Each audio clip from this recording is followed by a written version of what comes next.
Hi everybody, it's me, Mrs. Lopez. All right, so we finished book 1 of the Fudge series by Judy Blume, which was called Tales of a Fourth Grade Nothing. Now we're going to move on to the second book in the series. This book is called, otherwise known as Sheila the Great. Now if you remember in Tales of a Fourth Grade Nothing, Sheila lived in the same apartment complex as Peter Hatcher. And he was not a big fan of hers. And apparently, she wasn't a fan of his either, if you remember. So let's see what happens when Sheila becomes the main character in the book. Today, we're going to read 3 chapters, because these chapters are a little bit smaller each. And there's actually 16 chapters in this whole book. So, here we go. Chapter 1. I'm glad there's only one more week of school before summer vacation. Today was so hot. My clothes stuck to me and my brain felt all tired out. I didn't even finish my math in school, so now I have to do it for homework. I walked into the lobby of my apartment building thinking how good a big cold drink would taste. I pushed the up elevator button and waited. When the elevator got to the lobby, Henry opened the gate and I stepped in.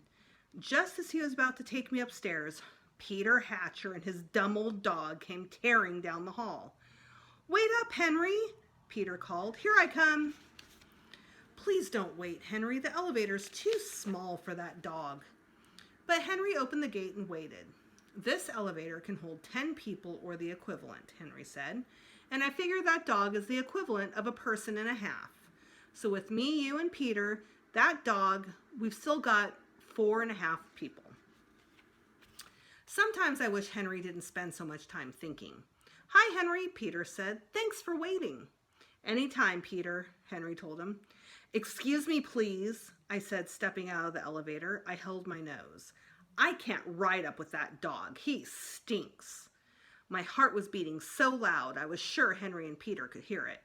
And I know Turtle, the dog, was laughing at me. He stuck out his tongue and licked the corners of his mouth. I'll bet he could taste me already. I walked down the hall with my head held high, saying, "P.U." Henry called, "10 flights up is a long walk, Sheila."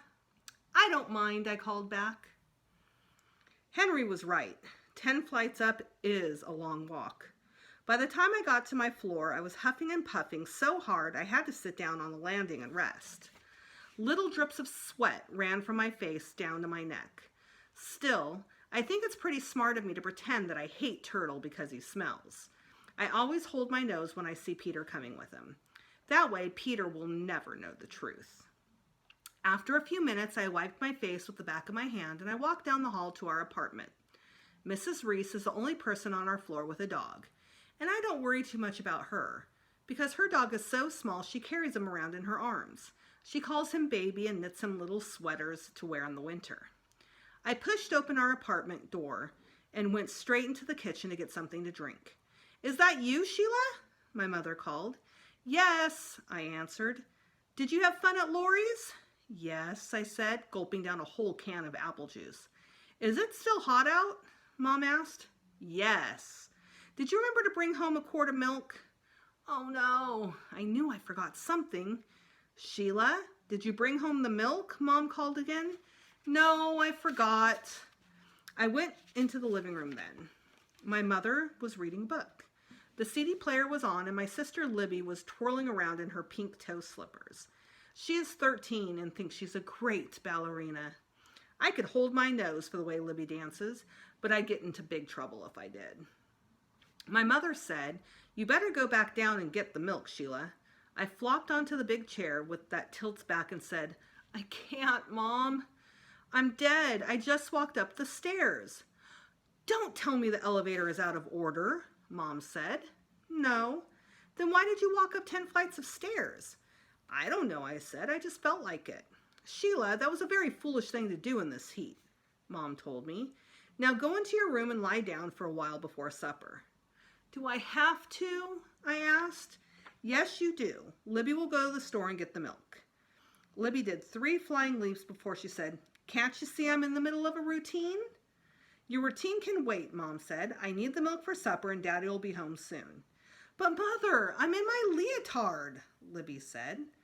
Libby used to say Mom, like me. But since she started junior high, it's Mother this and Mother that. She is very strange. Mom told Libby, you can put a skirt over your leotard and nobody will notice. Then she looked at me. Sheila, what are you waiting for? I said, go and lie down. Okay, I said, I'm going. I took off my shoes and arranged them on the floor so that the toes pointed toward my bedroom. I line them up every day before my father comes home. It's part of a private game Daddy and I play. I am always hiding somewhere and Daddy has to find me. His only clue is my shoes. I invented this game when I was 7 and we've been playing it ever since. Libby said when she was 10, she acted a lot more grown up than me. I think she missed out on some good fun. Anyway, Daddy would be disappointed if I stopped playing our game. Libby and I share a bedroom. I stretched out on my bed while Libby turned the closet upside down looking for a skirt. You are a pain, she said to me. You know that, Sheila? You're a real live pain. I didn't answer her. Why'd you walk up the stairs, huh?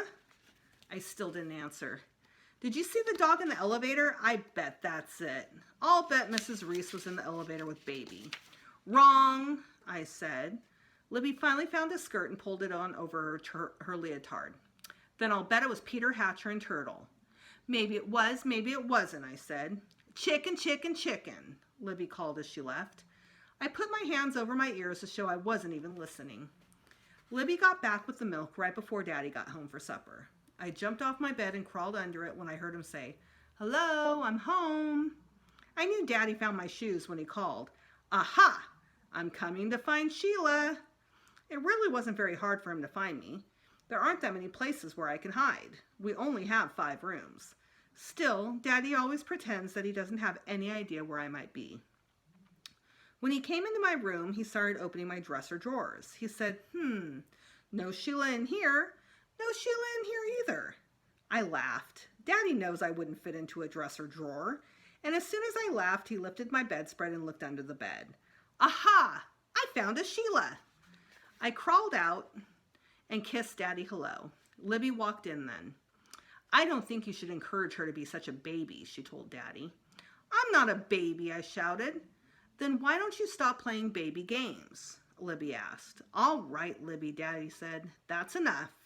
You see, Libby said, you're always on her side. I'm not on anyone's side, Daddy said. Let's forget about this and go have our supper. I've got some news for you. I was sure Daddy's news would be about our summer plans. We've been waiting and waiting to find out what we're going to do this summer. I wanted to take a trip to Disneyland, but Mom and Daddy said, that's out of the question. When we sat down at the table and started to eat, Daddy said, we got the house. Oh, Buzz, Mom said, that's wonderful. I wish people would stop calling my father Buzz and start calling him Bertram. That's his real name. I feel so silly having a father named Buzz. What house? Libby asked. In Terrytown, Daddy told her. It belongs to a professor at Marymount who's spending the summer in England. My father is a professor at Marymount College, too. He teaches English. Libby says when she is old enough to go to college, she is not going to Marymount because there aren't enough boys around there. Libby thinks boys are very important. Libby is sick. It sounds nice, Mom said. Anything's better than the city in July and August. I hope there's something to do in Terrytown, Libby said. I really wanted to go to the beach this summer. I happen to know that is because Libby has a new bikini and she wants to show it off. You'll like Terrytown, Daddy told Libby. There's a pool down the road from our house and there's a very good day camp. Libby interrupted. I'm much too old for day camp, Father. You know that. Not this one, Daddy said. It's special. You can't even go if you're not at least 10. It's a cultural arts camp. I'm no good at art, Father. You know that too, Libby said. Art includes theater, music, and dancing, Daddy told her. Dancing? Libby asked. Then Mom and Daddy got these big smiles on their faces. I'm sure they knew all along that Libby would be very happy once she found out that she could spend the summer on her dumb old toes. Oh, Father, oh, Mother, Libby cried. I wanted to go to Disneyland, I said. We told you that was out of the question, Mom said. I know, but I still wanted to go. In Tarrytown, you can have your own bedroom, Daddy said. I can? Yes, there are 4 bedrooms in Professor Ingrid's house. I thought that over. My own bedroom. That sounded pretty good. And you can learn to swim, Mom said. I don't want to learn to swim, I told her. We'll see, she said. We don't have to decide now. Can my bedroom be far away from Libby's? We'll see about that too, Mom said. Now finish your string beans. The next day I told Peter Hatcher, I'm going away for the whole summer. I'm going to have my own bedroom. Good for you, he said. So you don't have to wash your dog because I won't be around to tell you how bad he smells. My dog said to tell you he thinks you smell too, Peter said. Then he went off with Jimmy Fargo and they both laughed and laughed. They think they're so funny. I don't know why I used to waste my time playing cooties with them. Maybe next year I'll get lucky. Maybe Peter Hatcher and Jimmy Fargo won't be in my 5th grade class. I met Mrs. Reese in the hall. I'm going away for the whole summer, I said. I'm going to have my own bedroom with flowered wallpaper and frilly curtains and little lamps shaped like candles. And she said, well, aren't you lucky? Baby would like to go away too, but he doesn't have any place to go. I told Henry I'd be away for 2 whole months. I'm going to sleep in my own bedroom in my own canopy bed. Henry said, I'll really miss you, Sheila. Who's going to remind me how many people the elevator can hold? Henry and I laughed together. And did I tell you about the rug on my bedroom floor? I asked. No, Henry said. You didn't mention that. Well, it's very soft and fluffy and it's all yellow except for a big red rose in the center. It feels so good on your feet you never have to wear slippers. Not all summer long. That sounds mighty nice, Sheila. I thought so too. The more I talked about it, the better it sounded. Spending the summer in the country. Spending the summer in Tarrytown. Spending the summer in a house. Spending the summer in my own beautiful bedroom. It started to sound almost as good as going to Disneyland. I didn't even mind the packing and the ride to Tarrytown. I couldn't wait to see the house. I couldn't wait to see my bedroom. And then I found out about Jennifer. Chapter 2. Jennifer is small, with brown and white spots and long ears. When Libby saw her, she cried, Oh, what an adorable dog! She comes with the house, Daddy said. She belongs to Professor Egrin, and she's ours for the summer. I'm going back to the car, I said. Daddy held my arm. She can't hurt you. Oh, sure, I said, pulling away from him. But I'll just wait in the car until you decide what to do with her, because I'm not staying here if she does. I ran down the road, jumped into our car, and started to shake. How could they do this to me? Their own child, their own younger daughter. Didn't they understand? Didn't they care? Daddy and Mom hurried to the car. Mom stuck her head in the open window. Sheila, she said, Jennifer is very small. She's more afraid of you than you are of her. Did she tell you that? I asked. Daddy said she's got a doghouse in a fenced-in area. She's chained up. You don't have to go near her. Suppose she gets away, I asked. Suppose her chain breaks. That won't happen, Daddy said. But even if it did, somebody would catch her. You're just saying that, I told Daddy, but you don't mean it. Have we ever lied to you? Mom asked. Well, no. Then trust us, Daddy said. I looked out the car window. Libby was cuddling Jennifer. You promise she'll never come into the house? I promise, Daddy said. She's got everything she needs outside.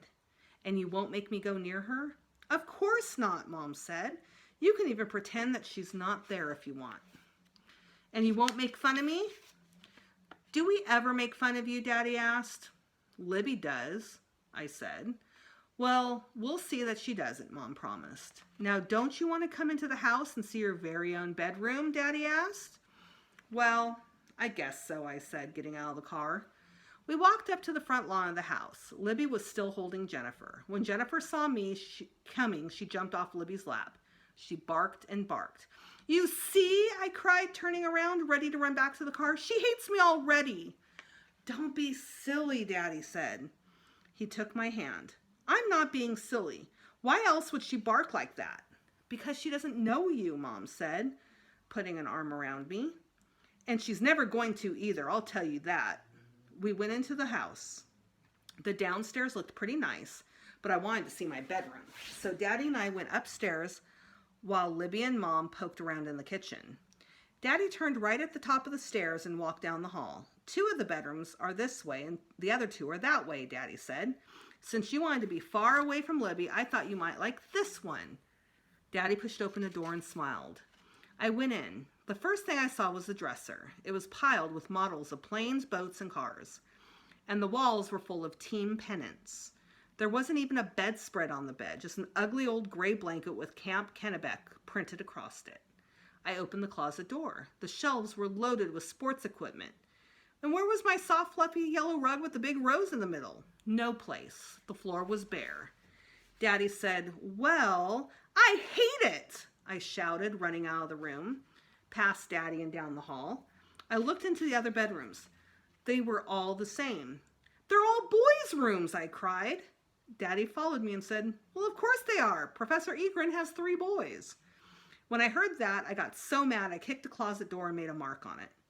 Mom came upstairs then and said that wasn't a very nice thing to do in someone else's house. Maybe it wasn't, but I didn't care. Libby wasn't disappointed when she got her bedroom. She doesn't mind having a boys' room. She loves it. She says it makes her feel very close to Professor Egren's 15-year-old son. Daddy says my room belongs to his 12-year-old son. But if I hate it that much, I can have the room which belongs to his 3-year-old son, even though it's much smaller. I told him, no thank you. I'd rather sleep in a 12-year-old's room than one that belongs to a baby. Mom said if we hurried and unpacked, we could go for a ride around Tarrytown. So I went to my room and put my clothes away. When I opened the desk drawers, I found 6 tubes of Tester's glue, 27 bottles of model paint, and a note. It said, "Warning to whoever uses this room. I hate girls. So if you are one, look out. And if you touch any of my models, I will get you someday. B.E." Ha ha ha, I said, ripping the note into tiny pieces. After supper, Daddy drove us around Tarrytown. It is a very hilly place. When you get up high, you can look down and see the Hudson River. Of course, you can also see right into New York City. When I was younger, I used to climb to the top of the jungle gym and look out at it. There is something about the Hudson River that makes me feel good, even if it is polluted. When we came home, I got ready for bed. Before I climbed in, I looked out my window. And what was right underneath my room? Jennifer. That dumb old dog. She looked up at me and barked. I barked right back at her. Knew we should have gone to Disneyland. Chapter 3. I got into bed. My room was very dark. I'm not used to sleeping all by myself in the dark. I closed my eyes, but nothing happened. So I got out of bed and turned on the light. That was a little better. Soon the house was quiet. I knew everyone else was sound asleep. I tossed around for a while. Then I tried lying on my back. I looked up at the ceiling. I tried to think of something funny, something that would give me a good dream. That's when I saw the spider. He was running across my ceiling. I hate spiders. One time, Peter Hatcher put a fake spider on my desk at school. When I took out my English book, there it was. But I knew it was phony right away. So I held it by one leg and took it up to Mrs. Haver. "Just look what Peter Hatcher put inside my desk," I said, shaking the spider. Mrs. Haver screamed so loud she scared the whole class. And Peter Hatcher had to stay after school for 3 days. I looked at my ceiling again. The spider was still there, and this one was no phony. "Go away, spider," I whispered. "Please go away and don't come back." But the spider didn't move. He was right over my head. Suppose he falls on me, I thought. Suppose he's the poisonous kind, and when he falls, he bites me. Maybe I should put my head under the covers.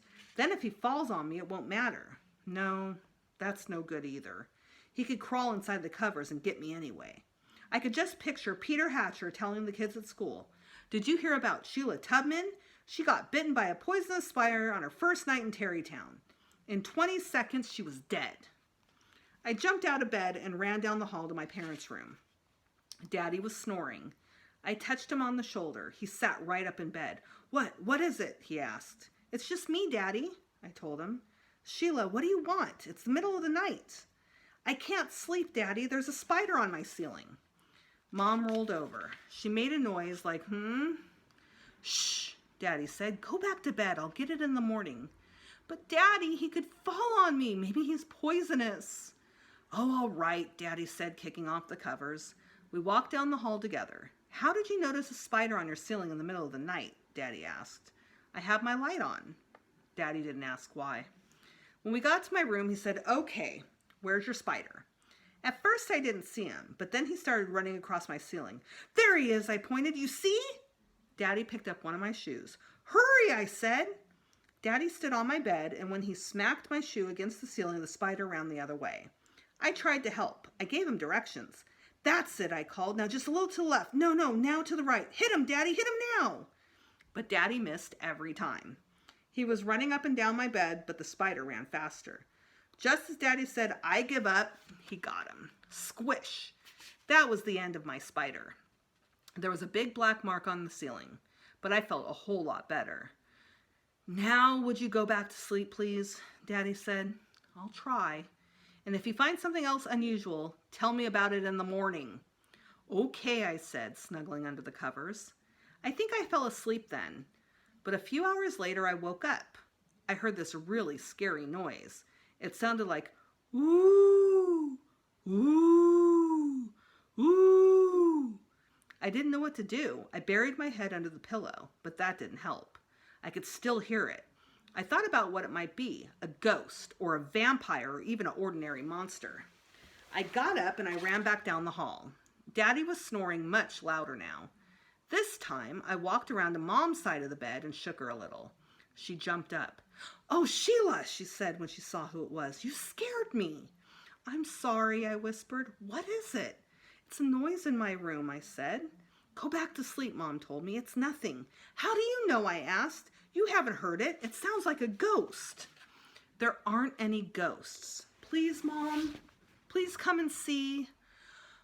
All right. She put on her robe and we went down the hall to my room. Well, Mom said, where's your noise? Just wait, I told her. She sat down on the bed and yawned. Soon it started again. Woo! Woo! You see, I said, throwing my arms around Mom. I could tell from her face that she didn't like the noise either. You want me to go wake Daddy? I asked. No, not yet, Mom said. First, I'll have a look around myself. Hand me that baseball bat in the corner. For what? I asked. Just in case. I gave Mom the bat. She held it like she was ready to use it. We waited until we heard the noise again. Ooh! Ooh! Ooh! That's coming from outside, Mom said. So it's an outside ghost, I told her. She went to the window. She stood there for a minute before she started to laugh. What's funny? I asked. Oh, Sheila, just look. I hid behind her and peeked out the window. There was a beautiful silver moon, and there was also Jennifer, with her head held high. She was making those noises. What is she doing? I asked. Is she crazy? She's baying at the moon, Mom said. What's baying? It's like singing. You mean she's going to stand there and make the ghost noise all summer? I think so, Mom said. I told you to get rid of her, didn't I? I said. Who needs her? Who needs her making scary noises at me? Come on, Sheila, Mom said, putting the baseball bat back in the corner. Get into bed. She tucked me in. I felt very tired. Now go to sleep. I'll try, I said. When Mom left, I heard the noise again. Ooh! Ooh! Ooh! Oh, shut up, you dumb old dog, I called. And she did. So that's the end of chapter 3. Next time it'll be chapters, I believe, 4, 5, and 6. All right, I hope you guys are enjoying Otherwise Known as Sheila the Great. And I'll talk to you guys later. Bye!